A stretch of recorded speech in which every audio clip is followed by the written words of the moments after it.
Public outrage has erupted over an alleged police assault on a churchgoer near Wuse Market in Abuja, as captured in a viral video shared by the victim's sister, identified on X as LITY. The incident reportedly occurred on Sunday when the victim was returning from church. In the video, he narrated that a police officer assaulted him with a stick, leaving visible bruises on his arm and leg. According to LITY, the officer had confronted the vehicle's driver over parking, then suddenly spat on her brother, who was seated by the window. The situation escalated when her brother stepped down to inquire why. She claimed the officer, allegedly smelling of alcohol, attacked him with a stick while others looked on. Despite his recent accident and inability to walk fast, the officer targeted his injured leg. The post further revealed the officer broke the victim's glasses, tried smashing his phone, and showed no restraint despite being cautioned by his colleagues. The family expressed concern over what could have happened if the officer had a firearm.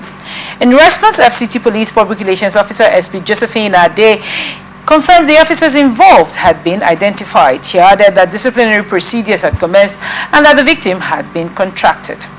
The incident adds to growing concerns about police conduct and excessive force in the country. The FCT command has assured the public of transparency in handling the case and promised that justice would be served. Another day, another case of police brutality. What are your thoughts on this report? All right. Firstly, an officer is not supposed to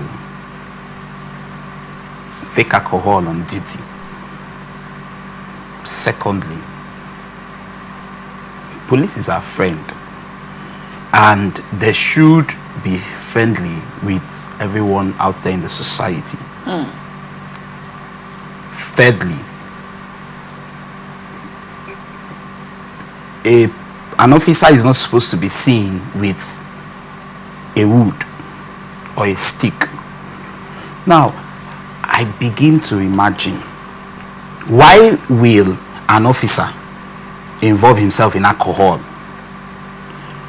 And we all know that excess alcohol makes one to misbehave, makes one to start doing things awkwardly. And then an officer of the law is involved in alcohol, like, is appalling. Sadly so. And again, looking at the young man coming from church, and the report said he had a problem on his leg. Yes. And you're hitting the man, you're beating the man recklessly as a police officer. Like, it's so sad. Now, when you look at the family's concern, the family, one of the really, really important points the family raised is, what if this officer was armed? Of course, he would have killed the boy there. With the influence of alcohol, he would have killed the boy. If he had the mind to hit the boy over 30 times, right? Yeah. He would have also killed the boy. And then he will say it's an influence of alcohol. And it's not good. Police should be our friend. They are our friend, as said by them. Because I don't believe that fact. You don't believe the police is your friend? Yes, I don't believe that fact. Police is not my friend, and I don't think they are my friends. Why? All right. I love that question. Why? Now, if what, according to them, they said police is our friend and police is my friend, and then if I go to a policeman, if I go to a police station rather to lay a complaint, they are charging me. They're not supposed to charge me. If I'm their friend, what they have to do is take their time, listen to my complaint, and take actions. If I'm not at fault, then if I'm at fault, all they have to do is to caution me and ask me to go back. On whose resources? All right. Now, they are there by the government. Okay. Now, every resource has to come from the government. Yes. everything has to come by the government or through the government. All right. So I see no reason why you're laying complaint, they are charging you, you're being jailed, you need to pay before you're being bailed out. No, now. Okay, let's assume that you need to pay before you're being bailed out. That means for someone who is already jailed. So how about laying complaint? Why must you pay? Why must you pay? That's a solid question. Before we continue on this angle, I want to get your thoughts on another important aspect of this report, right? What reforms? You know, Josephine Ade, the CSP, came out to say that they are working on it. The officers have been arrested, have been taken in, rather. They are known people now, and they have reached out to the victim. Or, as it were, based on the fact that the policeman wasn't armed, the survivor, right? They have reached out to the survivor. There's been lots of outcry to the tone of, you know, Nigerian youths coming out for the end-SARS protests as regards police brutality. So many reports. I can go through off my head. The other one that, you know, the car was shot at and the lady sitting in the front seat was killed. She was with her husband at the time. Just lots of unnecessary, baseless, you know, killings have happened through police brutality. And you'd agree with me that there is a problem in that area. Now, what palpable solutions, what kind of reforms should happen in the police for us to have police officers or security outfits or security operatives, as it's where, that are concerned about the people? That the idea is to protect the people, not to brutalize the people. There is no reason for a police officer to actually be spitting on a driver of a car for whatever it's worth, right? How can the police and other security agencies and outfits be reformed in a way where their thought pattern is more focused on growth, on the people, and on stopping crime? Okay, I have a lot to say about this. Okay. But I think I have to make it short, and I'll just pick few, which is, I think during their trainings, they should be able to give them a proper enlightenment on things that they need to know. How to take humans, how to treat humans, and how to work with humans. Okay.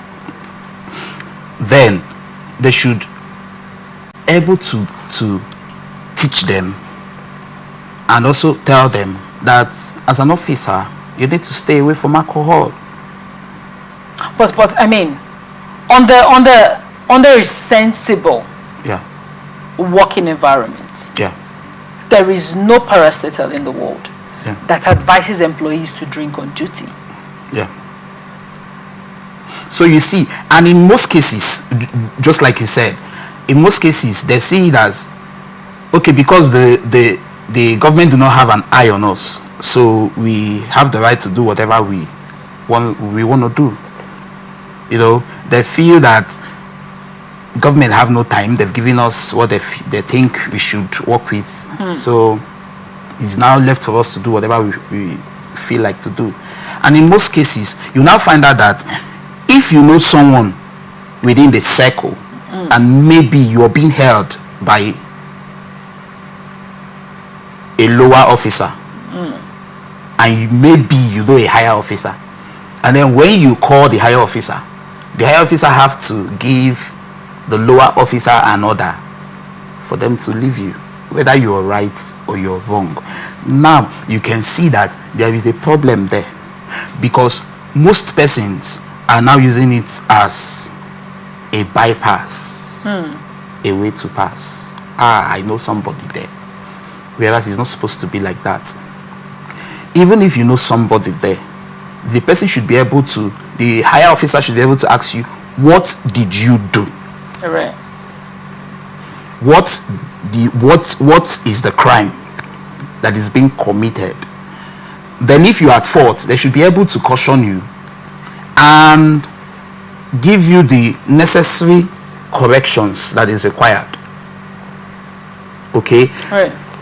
Now, if the person is not at fault, it has to fall back to the officer, and the officer has to the personnel, the officer has to pay for it daily, because you cannot be a uniform and you're using it as an opportunity to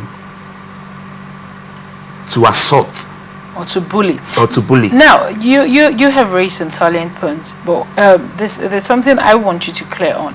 So you think that if they are properly trained, and told during training, maybe given proper ethics on how to behave, we will stop hearing cases of police brutality? Yes. So you think that these actions of brutality, these actions of, alcohol on duty, this action of sporadic shooting of unarmed citizens stems from them not being properly trained? And okay, sorry, let me chip in something. Okay. Now, I feel the reason why I know that some of them that do these things is an act of individuals, not just all. It's not collective. It's not collective. Okay. Yeah, it's not collective. Now, and I feel that some of them act this way because they know that there won't be any penalty. Right, and nothing will happen. Nothing will happen. I will do it. I overheard a statement one time. I will just shoot you here, kill you. But we've had some of the officers that were found culpable. Yeah. We've had them go to prisons. We've had them dismissed from the force.